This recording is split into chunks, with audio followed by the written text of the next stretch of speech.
In 2024, Wizards of the Coast made changes to Secret Lair. These products are now made on more of a demand basis, and the sales numbers are starting to climb. There's a lot we have to cover about what is going correctly for Secret Lairs right now, and what you need to watch out for the future.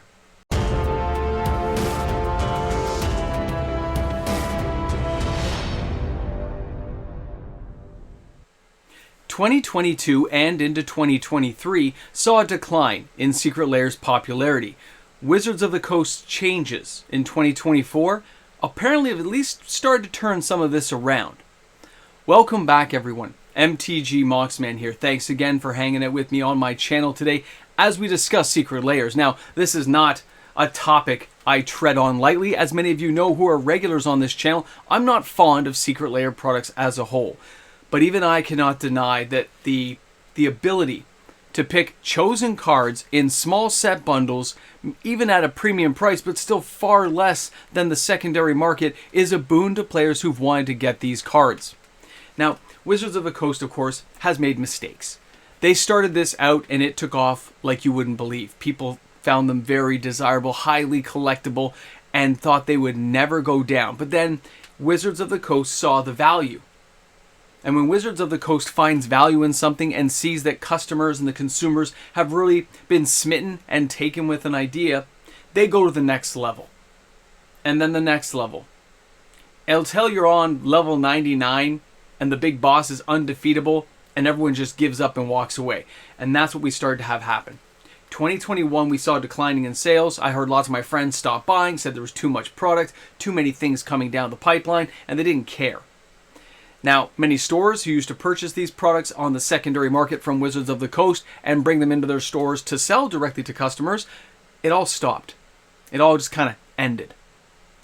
But those announcements in 2024, not to mention the choices of Secret Lairs, the cards they've been picking, the Universes Beyond products they've been making into this, is something truly new for players. You can tell it's new because players aren't talking ill of them. Yeah, you can beggar the point if you like artwork or don't like artwork. But if a card is $150 or a $100 card that you can now buy for $30 and get 3 or 4 other cards with it, you're going to take that deal. You're going to take that advantage. Even if the artwork's not perfect, saving that kind of money, it's not really something you should ignore. If it's a card you need to play, if it's a card you desire, even better if you love the artwork, but either way, it does just kind of lend itself to, it's a good deal, I'm going to buy the card. And the flip side is, if it happens to be an IP you're fond of. You guys know stuff like The Evil Dead totally got me. Dungeons and Dragons, Saturday morning cartoons, that stuff really got me going. And even I had my friends buy some Secret Lairs for me as gifts, of course. I couldn't buy them myself. I still think they should end up on an LGS shelf and a way of Wizards of the Coast supporting the LGS, but that's neither here nor there. That train has passed the station. Wizards of the Coast is making way too much money to ever give up that kind of cash flow to their LGS. So I'll leave that in far off in the dark closet with the boogeyman. Close the door and we'll move on. But here's the thing: they still have problems with production quality. They make mistakes on some of the text. But when they changed things and said limited quantities, it must have gotten at least the subconscious of enough players.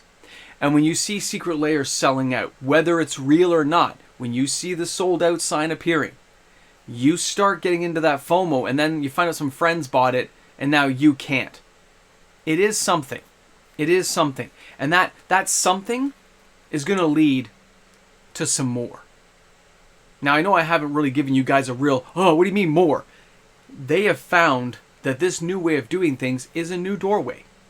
It's a smaller door, it's tighter, but they can still fit through a lot of profit by limiting how much they create, by choosing good IPs and better cards with hopefully better quality coming that will really lend itself to players who desire these cards, because I've noticed a lot of my friends have bought a lot of these super drops. They've bought a lot of cards since the beginning of 2024. And then when I checked around with some other friends and play groups, I found that players who had stopped buying back in 2021, 2022, have all started purchasing them again. Now, some of these cards, they're ripping them open. They're actually playing with them. Others, they like the idea of having them. Stuff, especially like the Fallout. they like to keep that stuff sealed. Saturday morning cartoons, that kind of stuff. You get where I'm going with this. There's still the collector side of players who like to have them sealed, even like the Moxman here, but at the same time, the value that they are driving into products like this, the money they are bringing in, is still tons of money for the company, and we can't begrudge them that, because we are getting access to cards we desire. We are getting cards at a liquidated price. Cards that maybe aren't getting a reprint right away because Wizards wants to put them into a secret lair and maybe down the road reprint them, but maybe you don't want to wait the 2 to 3, 4, 5 years. And when you see a secret lair come up, a lot of us think, well, now it might just sell out. And the idea, that seed being planted in your head, that something can get sold out, that something truly could be gone, can really help make up your mind for you. Secret Lair for $39, I get 2 out of 3 cards I really care about. 1 or 2 I might just keep around for some fun or trade in as junk or give to a friend. Whatever the case may be, you will find a reason to agree with the price to get the cards, recognizing it's still a really good deal. All the better if you enjoy the artwork, and this is good for Wizards of the Coast. It's good for players. And the increased sales are going to continue. My only fear, we're like, what, 5 minutes in? Yeah, my only fear, if you've made it this far in the video, the downside of things is Wizards of the Coast does tend to overkill. They will either do one of 2 things. Worse card selections, which is horrible, or they'll raise the price. They've noticed the secondary market has a lot more sales than sealed products now because the pendulum is swinging the other way because of play boosters, collector boxes, and the economy. They've upticked the pricing to the point where it ticks off a lot of players and upsets them that a lot of players go for singles. So my fear would be that they are likely going to increase the prices, not huge, probably $5, from $39.99 to $44.99, that kind of deal, right? Wizards likes to do it that way. Smaller increments, maybe once or twice a year. Now that's not good overall for us, but it's a window into what they could do. This is what makes me a little bit leery, because when they have a good thing going, they can't just leave it alone and let it gestate in the corner. They got to play with it until they break it. Because even I have enjoyed some of the recent Secret Lairs. I like the artwork. I like the card selection choices. I'm not big on the Fallout Vault thing being so hard to get, but I love the idea of the card, and I really enjoyed the artwork. It has the Moxman thinking, maybe I got things wrong. Maybe I need to second guess this, because there are cards that Mini Mox needs. There are cards that I want to buy to add to some of my decks. So why not? Why not look for these cards? Why not just purchase a Secret Lair and call it a day?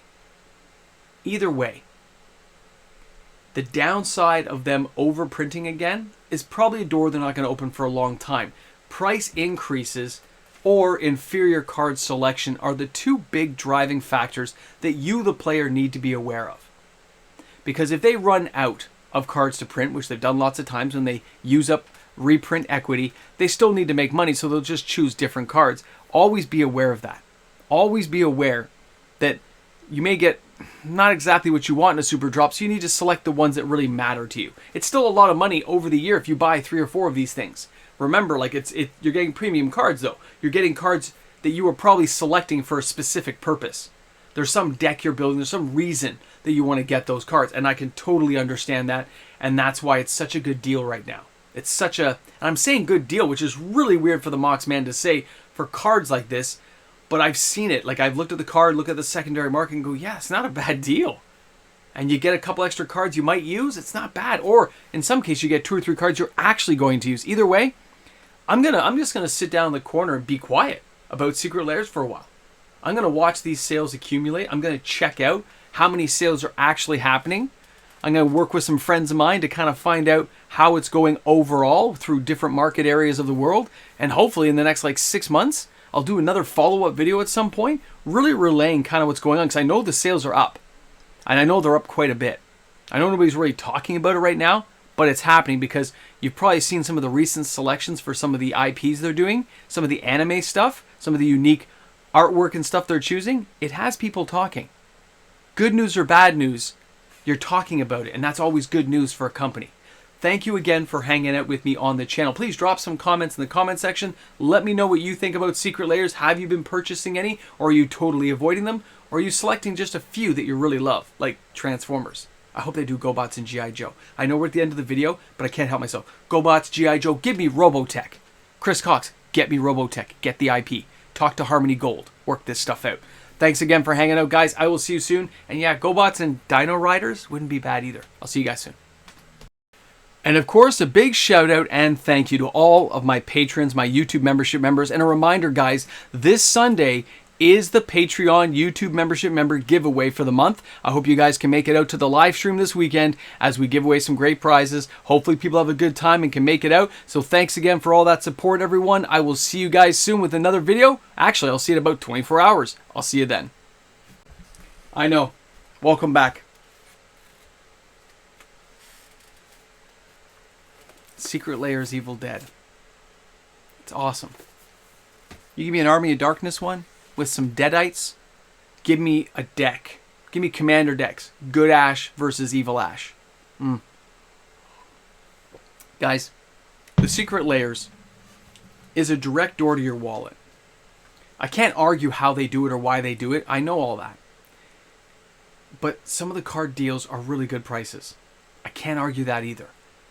And the longer I look at it and the more stability you see in a lot of these cards and players being able to buy them and utilize them, it's not bad. I'm not saying everyone's a good deal, but some of them are.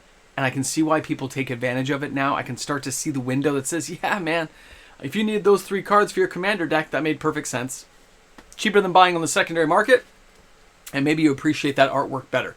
Either way, it's kind of great to be here to see all this happening. Because some of the artwork's just epic. I still got to pick up some of that Death Dealer stuff. It's so good. Frank, oh, great artist. Anyway, guys, thanks for hanging out. Thanks for being here at the Ramble Jamble. And if you made it to the end of this video, like this point of the video, like here now, you will put Necronomicon in the comment section. You don't know why, but you should put it.